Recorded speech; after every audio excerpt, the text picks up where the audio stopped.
On a peaceful afternoon in Philadelphia, the scent of freshly brewed coffee filled the air at a cozy corner cafe.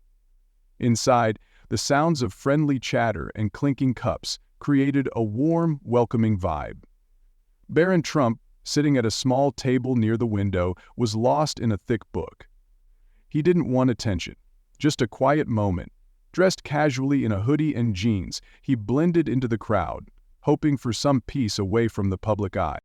As the youngest son of a former president, Barron's life was often filled with constant attention. But here, in this little cafe, he felt a rare sense of anonymity. But suddenly a sharp voice pierced through the quiet. "You think you're better than the rest of us?" The words were loud enough to stop all conversation. Eyes turned toward the man standing just a few feet from Barron's table. The man, likely in his late 40s, had a weathered face and a fiery look in his eyes. His clothes weren't shabby, but they clearly showed signs of wear, like someone who had seen hard times. His voice was filled with anger, and his posture was tense. For a moment, Barron was caught off guard. It wasn't fear that froze him, but surprise. He hadn't expected this kind of confrontation when he had come here for a quiet afternoon. The tension in the cafe was palpable, with everyone's eyes now fixed on the scene unfolding before them. "You've got everything handed to you on a silver platter," the man said, his voice shaking with rage. "Do you even know what it's like to struggle?" Other patrons exchanged nervous glances, unsure whether to step in or just stay out of it. The barista behind the counter hesitated, her hand hovering over the phone, ready to call for help if things escalated. Barron remained calm, his demeanor a stark contrast to the man's intensity. Slowly, he closed his book and placed it gently on the table. He looked up at the man and, in a calm but quiet voice, said, "Sir, I'm not sure what's upset you, but maybe we could talk about it?" The man scoffed, his voice dripping with disbelief. "Talk? You want to talk?" The man's eyes burned with anger as he sneered down at Barron. "What could you possibly have to say that someone like me would want to hear?" His words echoed through the cafe, and the room went eerily silent. Everyone held their breath, wondering what would happen next. But instead of matching the man's aggression, Barron did something that completely shifted the energy in the room. He leaned back in his chair, his posture relaxed yet attentive. The man's fury seemed to radiate through the space, making even the onlookers feel uncomfortable. But Barron didn't flinch. Instead, he gestured toward the empty chair across from him and said, "Please, sit." The unexpected invitation caught the man off guard, momentarily softening his stance. But his anger didn't fade. He stood there, fists clenched, still glaring at Barron. "Why would I want to sit with someone like you?" he spat. "You're just another spoiled kid who'll never know what it's like to live in the real world." A few patrons shifted uncomfortably in their seats, exchanging whispers. The barista hesitated, almost ready to step in, but Barron remained composed, his voice calm as ever. "Maybe you're right," he said. Barron spoke calmly, his voice steady. "I haven't walked in your shoes, but if you sit down, maybe you can tell me what that's like." For a moment, the man seemed to hesitate. The firmness in Barron's voice wasn't confrontational, it was an open invitation. But instead of sitting, the man leaned in closer, his voice still sharp, but quieter now. "You think I owe you my story? You think it'll make you feel better about yourself?" he snapped, his words dripping with sarcasm. Barron's gaze didn't waver. "I think everyone has a story that deserves to be heard," he replied. His words hung in the air, cutting through the silence, leaving the man to reconsider. The room was still, the tension thick. The other customers, once uneasy, now watched with growing curiosity, mixed with an odd sense of hope. No one knew where this conversation was going, but they couldn't tear their eyes away. Finally, after what felt like an eternity, the man grabbed the back of the empty chair and dragged it noisily across the floor, pulling it to sit down across from Barron. The man dropped into the chair, his arms crossed defensively. His jaw was tight and his eyes scanned Barron, as if searching for a crack in his calm. "Fine," he muttered. "You want to hear about the real world? I'll tell you." The tension in the cafe shifted. It wasn't gone, but it wasn't as suffocating anymore. The barista slowly lowered her hand from the phone, and the patrons leaned in ever so slightly, pretending not to eavesdrop, but hanging on every word. Barron nodded, leaning forward a bit. "I'm listening," he said simply. And so the man began to speak. But what followed wasn't just a story. It was a revelation. The man took a deep breath, his chest rising and falling as he tried to steady himself. When he finally spoke, his voice was quieter but still raw. "You look at me and see someone angry for no reason," he started, his words heavy with bitterness. He glanced around the cafe, daring anyone to interrupt before his gaze landed back on Barron. "But you don't know what it's like to lose everything." His voice dropped as he continued. "I had a job, a family, a decent life, but then the factory I worked at shut down. Just like that. Gone. Hundreds of us left with nothing but empty promises that they'd relocate us, promises that never came true." The cafe was quiet, except for the faint hiss of the espresso machine in the background. The man's voice began to crack as he continued, his tough exterior crumbling with each word. "I tried to hold it together for my wife and kids, worked whatever odd jobs I could find, but when you're scraping by, it doesn't take much to break you," he said, his voice tightening. "My wife, she left, took the kids with her, said she couldn't live like this anymore. Mobby died." He paused, his eyes glistening. "I can't even blame her." Barron remained silent, his face unreadable, but the empathy in his eyes was undeniable. The man's gaze shifted to the table in front of him, his fingers absently tracing the grain of the wood, as if trying to steady himself. "Low worthiness." The words hit hard not just for Barron but for everyone in the cafe. A woman at a nearby table shifted in her chair, suddenly focused on her coffee cup as if trying to process what she had just heard. "And then I see someone like you," the man continued, his voice rising slightly, "sitting here, with your fancy clothes, reading a book, like you don't have a care in the world, and it makes me mad. Because no matter what I do, I'll never have what you have," the man said, his words hanging in the air like a storm cloud, heavy, charged, and unspoken. Barron didn't rush to fill the silence. He let the man's pain settle, respecting its weight.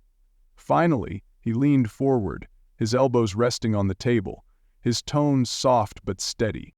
"I don't know what it's like to be in your shoes," Barron said quietly, his gaze calm. "But I do know what it's like to feel judged, to feel like people have already decided who you are before you've even said a word." The man looked up sharply, his eyes narrowing. "What could you possibly know about that?" Barron's response wasn't what anyone in the cafe expected.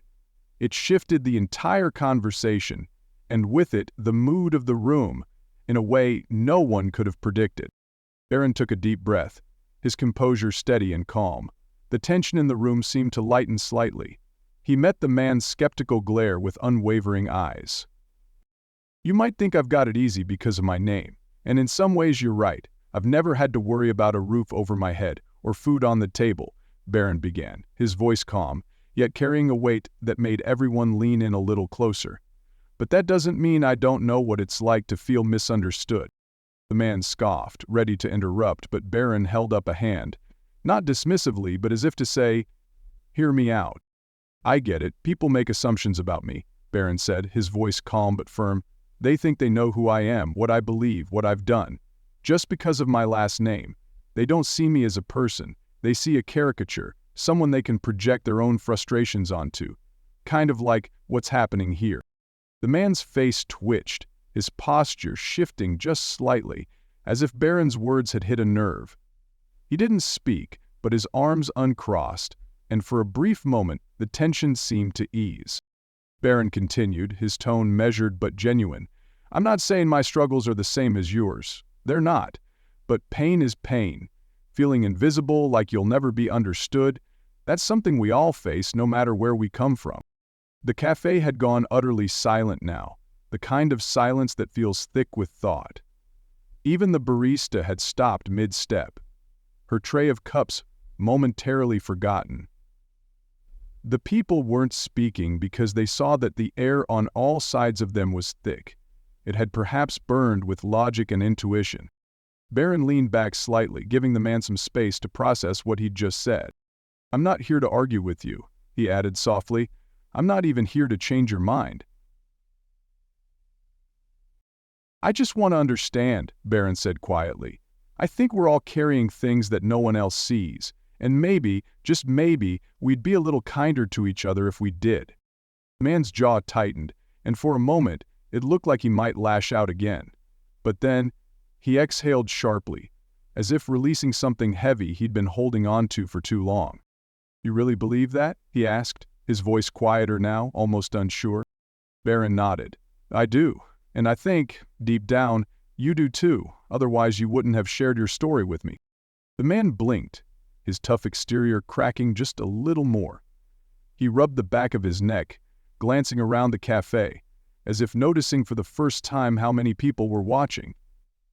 A flicker of self-consciousness crossed his face, but then he looked back at Barron. "You're not what I expected," he admitted, his tone softer now. But the real surprise came not from what Barron said next, but from what the man did. The man leaned back in his chair, his posture shifting from defensive to thoughtful. For a long moment, he remained silent, the entire cafe still, every patron hanging on to the quiet tension. Finally he spoke, his voice stripped of its earlier hostility. "You know, I came in here mad at the world," he said, shaking his head. "Mad at people like you who I thought had everything handed to them. But maybe I've been carrying that anger too long. Maybe it's not about you at all." Bear didn't respond right away. He let the man's words sink in, giving them the weight they deserved. When he finally spoke, his voice was steady and calm. "I think it's easy to blame people we don't know," Barron said quietly. "It's harder to face what's really hurting us, but you did that today, and I respect that." The man looked up, his eyes meeting Barron's for the first time. There was no trace of anger now, only a weary kind of gratitude. "You're a good kid," he said, almost reluctantly, as if admitting it cost him something. "I don't say that often." The shift in tone was undeniable. The tension that had once gripped the cafe faded, replaced by an unexpected sense of connection. The barista smiled faintly as she resumed her work. A couple at a nearby table exchanged glances, their expressions softening. Then the man did something that caught everyone by surprise. He reached across the table, extending his hand toward Barron. Barron hesitated for only a second before taking it firmly. "I'm sorry," the man said, his voice thick with emotion, "for judging you before I even knew you." Barron smiled, a genuine expression that lit up his face. "And I'm sorry if I ever gave you a reason to feel that way." The handshake lingered for a moment before the man pulled back. He stood up, smoothing his shirt awkwardly, and looked around the cafe. "I think I owe everyone here an apology too," he said, his voice carrying across the room. "I came in here angry, but this kid, he reminded me that sometimes we've just got to listen." The cafe erupted in quiet applause. Not loud or showy, but heartfelt. The man nodded, visibly moved, and made his way toward the door. Just before leaving, he turned back and looked at Barron. "Thank you," he said simply, and then he was gone. What happened next wasn't dramatic, but it left everyone in the cafe with something to ponder. A moment they wouldn't soon forget. As the door closed behind the man, it was as though the entire cafe exhaled in relief. Conversation slowly resumed, but something had shifted. There was a new energy in the room, a quiet shared understanding among strangers who had just witnessed something extraordinary. Barron returned to his seat, picked up his book, and took a sip of his now cold tea. But before he could fully retreat into his solitude, a woman from a nearby table approached him. She was in her 60s, with kind eyes and a warm smile. "Young man," she said softly, "I just want to say what you did back there was remarkable. You didn't have to listen to him, but you did. And I think you reminded all of us that sometimes kindness is all it takes to turn things around." Barron nodded, his expression humble. "Thank you, ma'am. I think we all just want to be heard." End of chapter. The woman smiled and returned to her table, leaving Barron to his thoughts. Around him, the cafe buzzed with a different kind of energy. Patrons smiled at each other, struck up conversations, and offered small gestures of kindness, holding doors, sharing smiles, and even picking up tabs. By the time Barron finished his tea, the atmosphere had transformed, and it was clear That small act of listening had sparked something bigger in the hearts of those who had witnessed it. As Barron left the cafe, the day felt brighter, not just for him, but for everyone who had witnessed that moment. The man's anger, Barron's empathy, and the simple act of listening had set off a ripple of understanding and compassion that touched everyone. As he walked down the street, Barron couldn't help but reflect on how small actions could make such a big difference. He didn't know the man's full story, and he probably never would, but in those few moments in the cafe, they had connected. That connection had changed the entire atmosphere of the room. Maybe that's all it takes sometimes, Barron thought to himself. Just a little bit of empathy to remind us that we're not so different after all. This story isn't just about Barron or the man he met. It's about all of us. The way we carry our struggles, the way we judge others, and the way we can choose to listen instead of react. If this story moved you, take a moment today to practice a little kindness. And if you want more stories like this one, don't forget to like, comment, and subscribe. Let's spread a little more understanding, one story at a time.